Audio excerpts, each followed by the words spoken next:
সবচাইতে শ্রেষ্ঠ ভালো মানুষ কারা ছিল পৃথিবীতে বলেন তো? নবীরা। আওয়াজ করে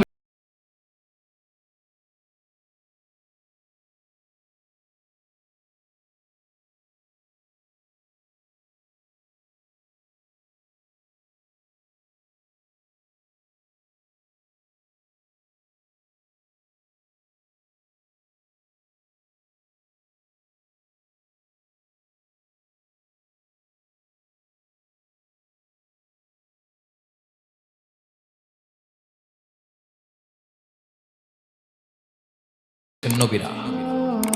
তারপরে নবীদের পরবর্তী অবস্থান যাদের, সিদ্দিকীন যারা, সোহাদা যারা, সলিহিন যারা, আল্লাহওয়ালা যারা, তাদের জীবনে পরীক্ষা বেশি। ইউবতালার রাজুলু আলা হাসাবি দীনি, ব্যক্তির দিনদারি যত বেশি তার জীবনে আল্লাহর পরীক্ষাও তত বেশি। আপনি আল্লাহওয়ালা হবেন, আপনার জীবনে পরীক্ষাও অনেক বেশি। এজন্য ইমানদার হওয়া যেমনি মর্যাদার, ইমানদারের জীবনে পরীক্ষাও হবে অনেক বেশি।